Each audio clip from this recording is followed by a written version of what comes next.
بله تماشاوان هجار و شاپن آبرین سوریه بوی بروجه گرم لگلک ولاتان و مجاری امده لگل علی تمیش رو وکاری سیاسی جرها یا باکوری کردستانی بگرندست سلاف بوده که علی علی yani rewşa penaberên Sûriyeyê li gelek welatan bûye rojeveka gelek germ. Yani bigiriş Lübnanê, Ürdünê, Ewropa heta Tirkiye lê ger em jiya Tirkiye dest pê bikin. Yani Tirkiye rojane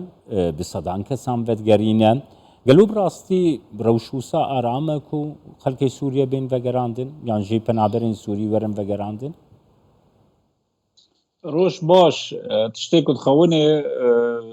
خويا بيمانك تشيبي ده نقابة دولات ونقابة تركيا بتيبت ونقابة أوروبيا عندها تشيبية أو جبار تركيا دفي داويدا در دور سينوري خواه قال لك شدان ديه قال لك كنترول كريا أو سينوري خواه من از بجم هجار نه او کجبری هانا السوري برد هندر تركيا او تاني هجار محاضران خلق جهندر سوري درباس تركيا دبي داوي دا که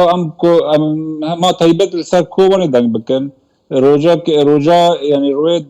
جهندر کوبانی درباس دبن درباس تركيا دبن دارنا اوروبا والسر مستوى كوباني فالسر سوريا جشكي ملت درباس اي من از بيجم يعني ازمك مزن هي كوچبران هندر تركيا دا انا اسطنبول قالك شداندنا نيل خلق درباسي اوروبا به قالك سكرنا اي من از بيجم چارسريك جيراتي ديتن نقابه تركيا واوروبا دا وبتهيبت وانا داخويناك داخست اوروبيان قوما قالك اما امي پرنا بتركيا دن جبر كانه به سينوريا خب باريزي وخلقي ورومي بي هاوجي خلق در باست به وروج خلق داره يونان را داره اوروبا بس كك علي هومان رايتس ووتش دبيجيكو يعني او ريخسنا نابنتوي يا تشافنير يا مافي مروفه دبيجيكو روشا سوريا نروشكي ارامه کو منطقه کارام بیاب نای ویواته کو سوریا آرامه کسی گو تین وگراندن تین گرتن تین اشکنجه کرن تین کشتن بله شاواد هيومن رايتس واتش دبيجي واوروبيجي دبيجن وامريكان جي دولي داخوينك درو جنبال داخوينك درخست دبيجن لهندر سوريا انا روش چارسر نبيه تشتكي سياسي نهاتي ديتنا وبتهيبت تشتغل ديرزور دبن ودبن يعني خلقا جارة كدن جهري مخدرت كبه من از بيجم حتى چارسريك سياسي لسر مستوى شامل لسر مستوى پیمانا جنیو 2254 نه دیتن نيرين مدا ملتا و ناگره و حتی جی رژیم يعني درو جنبر بردف که رژیم مصطفى صباغ دبي خلق کانه وگره و هم خلق داری مش خلقی را وکریه حتی داریش خلقی را وکریه نيرين مدا دبي تشتی خلقی تشتان جوان را مثلا مازوت ما تشتي خوارني وان كهرباء وتشتاجي تنانا رسولي دا وشر لقالك هريم حتى ما شرط يضادبن تكاني بيجي مثلا هريم اللي صار سينول بار تركيا حتى ما قصد تركيا وندبين برا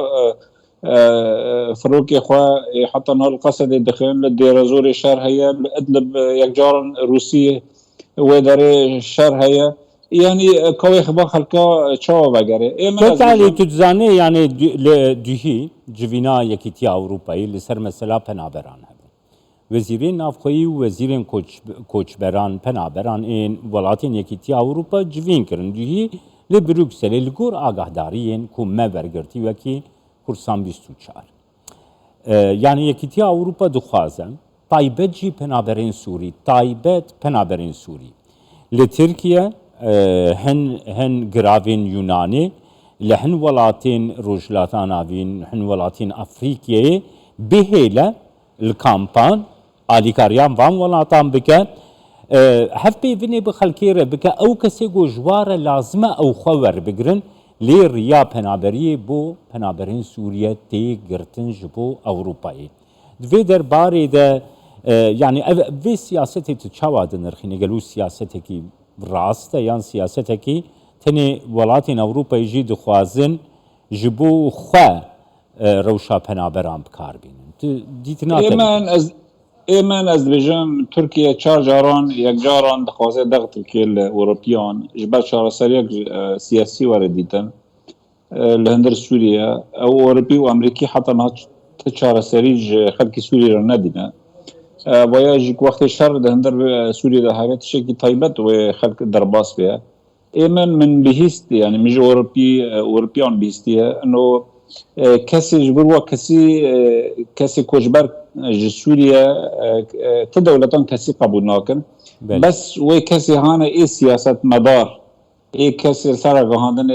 او هانه کو وقتی بیجن لجام رژیم مطلوب اوانا و قبول بکنه کو اثبات بکن اما کسی دن کوچبر خوش قرار هرن گورکو مبیستی نما کسی قبول دکن اوانا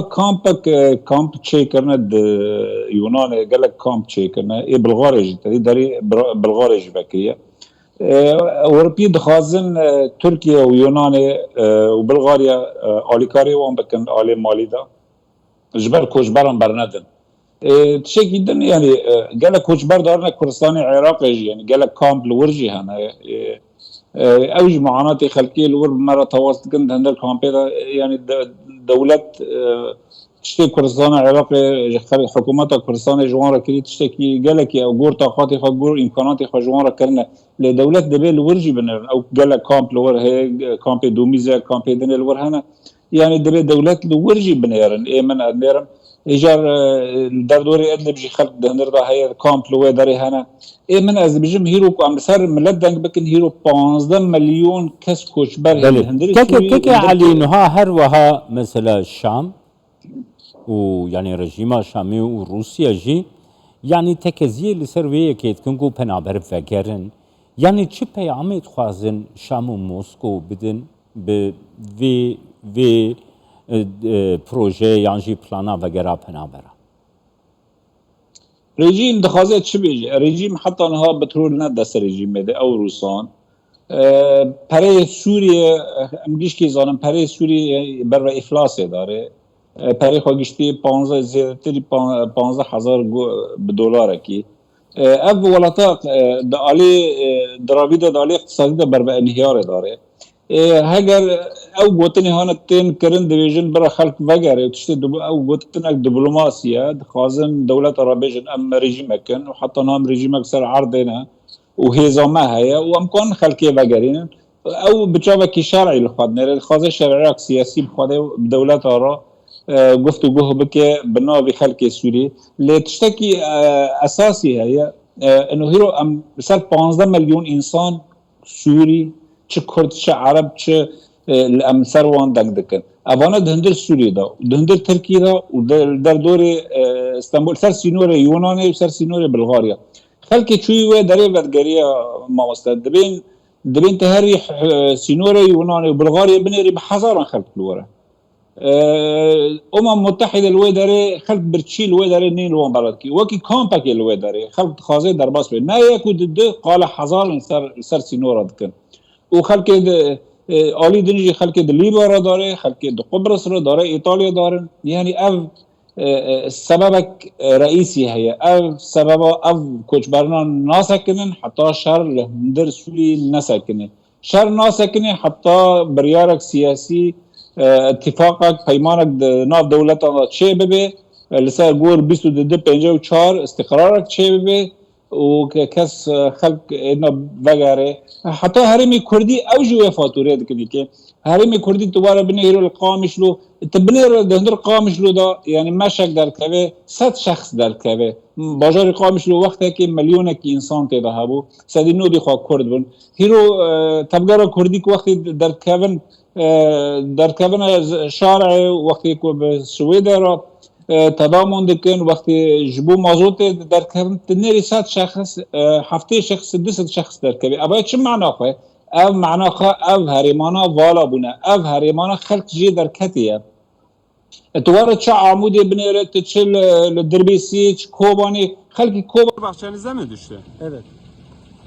بله سپاس بۆ تێکەکەی علی تەمێژ ڕەهایل گەلمە